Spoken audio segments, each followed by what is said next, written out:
ఇట్లాంటి గైడ్లైన్స్ అవసరం ఉంటుందో మన రాష్ట్రంలో ఈ గైడ్లైన్స్ని చాలా తొందరలోనే అమల్లోకి తీసుకురావడానికి మేము ప్రయత్నం చేశాము.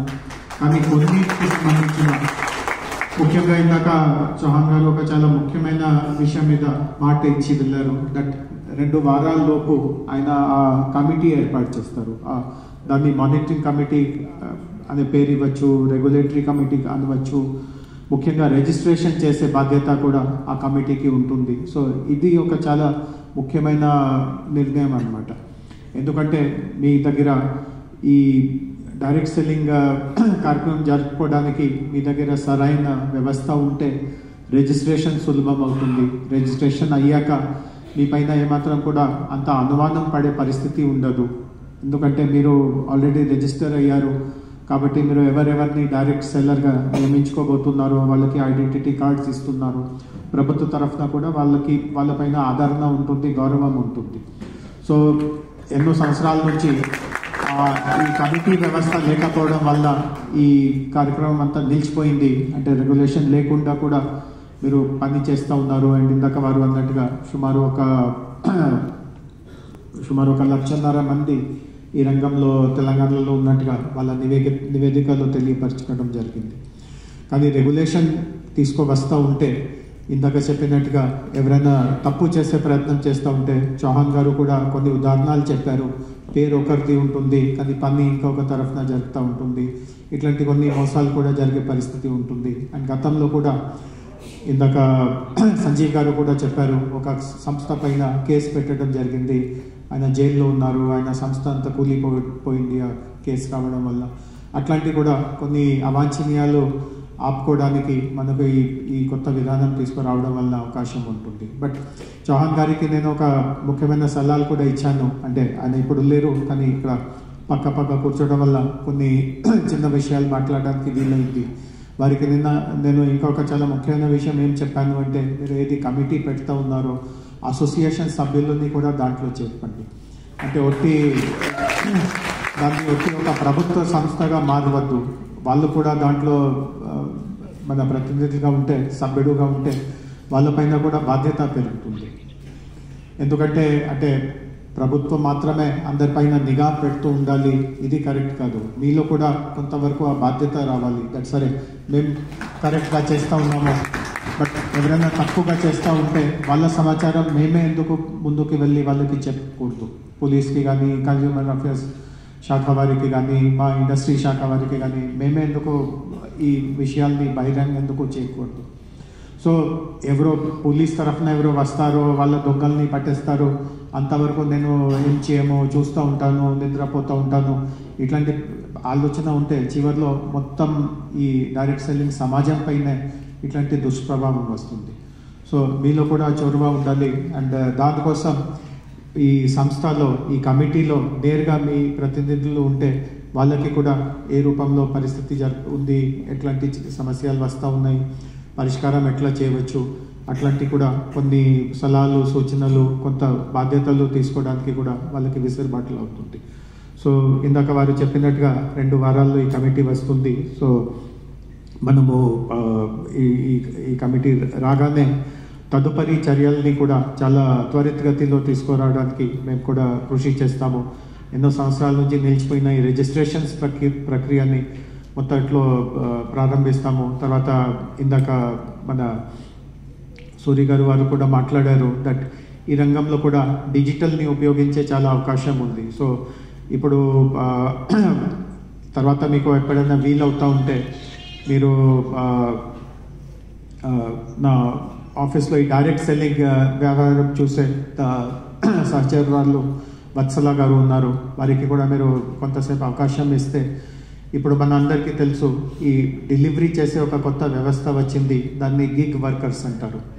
అంటే వారు పర్మనెంట్ ఎంప్లాయీస్గా ఉండరు. స్విగ్గీ ద్వారా కానీ, అమెజాన్ ద్వారా కానీ, ఇంకొకరి ద్వారా కానీ మీరు చూస్తూ ఉంటారు. ఏదైనా డెలివరీ ఆర్డర్ చేస్తూ ఉంటే ఎవరో ఒక వ్యక్తి వచ్చి డెలివరీ చేస్తారు.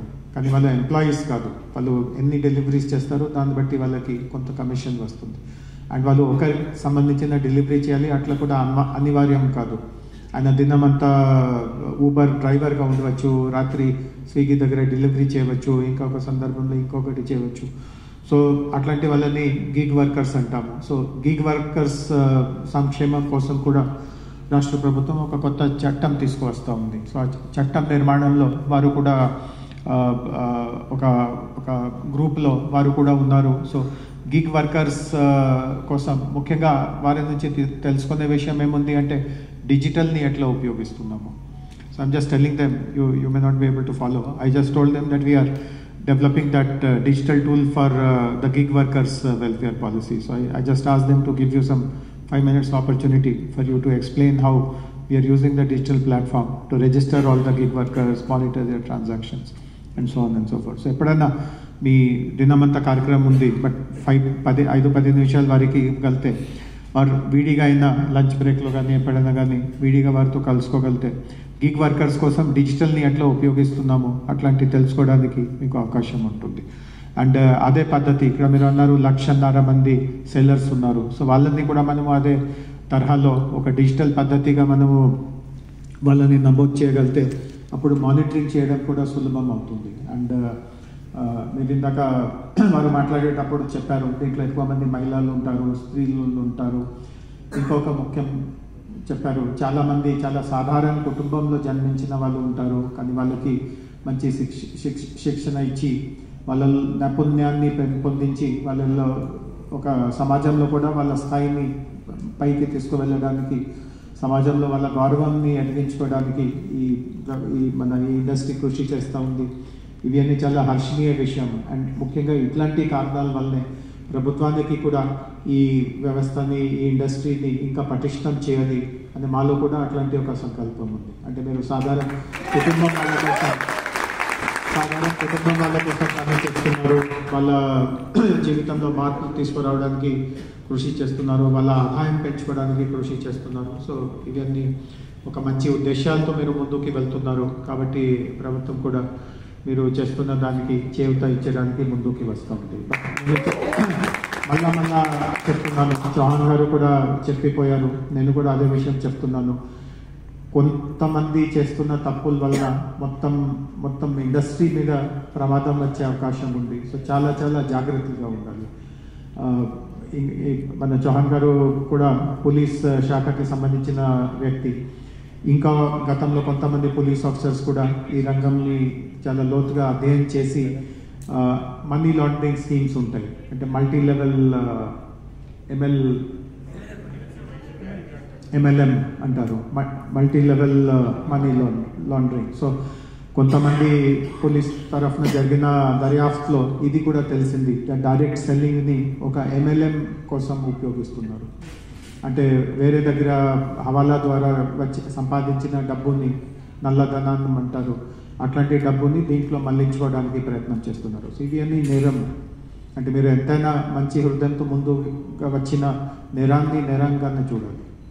సో అందులో మీకు ఏమి సమాచారం ఉండదు, మీరు అందరూ అమాయకులు, మీకు ఏం తెలియదు, అట్లాంటివి కూడా నమ్మే విషయం కాదు.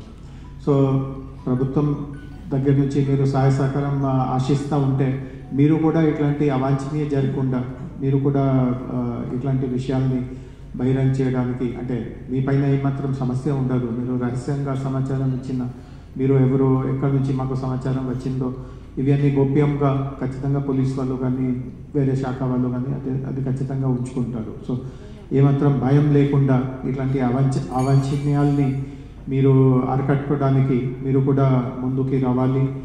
అండ్ చివరిలో నేను అంటే సంస్థ ప్రతినిధులతో వేడిగా కూడా మాట్లాడతాను. ఆర్ చాలామంది ఆ సంస్థ ప్రతినిధులు బయట వాళ్ళు ఉన్నారు. సో నేను ఇంగ్లీష్లో వాళ్ళకి చెప్తాను. So the last point I want to make is that